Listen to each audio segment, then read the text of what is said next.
title would be the applications of enzymes used in the beverage industry. The contents highlighted would include the principle of what an enzyme is, and there are uses in 4 different beverage industries, which include beer, juice, soda, and wine. So what is an enzyme? Enzymes are considered to be biocatalysts, meaning that they tend to increase the rate of a reaction by lowering its activation energy, and they do so by binding to a molecule termed substrate, hence giving rise to products. Looking into the beer industry, beer is considered to be a widely consumed alcoholic drink consisting of ingredients that include water, barley, and hops. The beer industry comprises many brewing steps involved in its production, and I will be delving into the various enzymes utilized in the main brewing steps categorized as decoction, mashing, fermentation, and conditioning. The enzymes used in decoction are alpha amylase and beta glucanase, which are used for the hydrolysis of starch and glucans respectively, amplifying the malt in beer. Next step involves mashing, that essentially serves the purpose of mixing proper proportions of grains, increasing availability of starch for effective enzyme action, collectively converting the starches into fermentable sugars. The fermentation process consists of yeast, which serves to metabolize the sugars extracted from grains to produce alcohol and CO2, thereby converting the wort from the mashing step into beer. Lastly, conditioning involves how a beer is carbonated drastically, affecting its final outcome, with the carbonation allowing beer to develop new tastes as it ages. So enzymes can constitute importance in the beer industry for many reasons as displayed, with the main role of enhancing and speeding up the reactions involved in beer processing.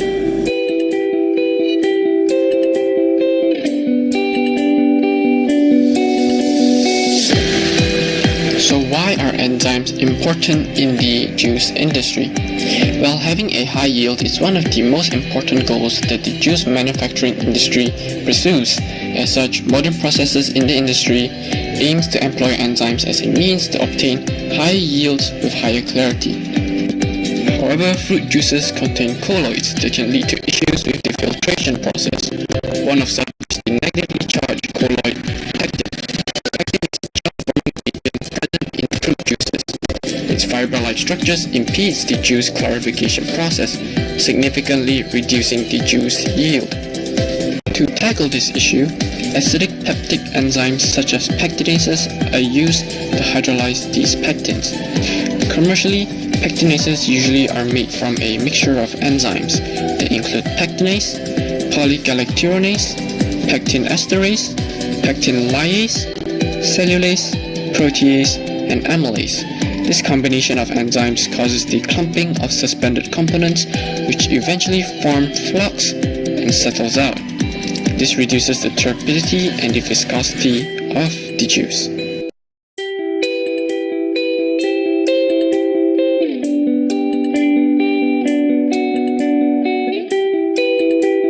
Coke sells 1.9 billion servings of soda a day. This, alongside all the other sodas, mean that soda is probably one of the biggest drinks in the world. Coke and other sodas made in the US use high fructose corn syrup as their sweetener. High fructose corn syrup is made from cornstarch that has been processed by enzymes. First, alpha amylase breaks down the corn starches and turns that glucoamylase then turns all of the oligosaccharides into glucose. Finally, we have xylose isomerase, which turns half of the glucose that was produced from the last step into fructose, and this fructose is what we use to make the syrup. For this session, we are looking into how commercial enzymes help in the production of wine. The biological process of winemaking is a result of a series of biochemical transformations caused by the action of several enzymes. The process of winemaking starts with pressing and maceration, which includes cellulases, hemicellulases, pectinases, and glucose oxidase. Fermentation is the second step, consisting of glycosidases.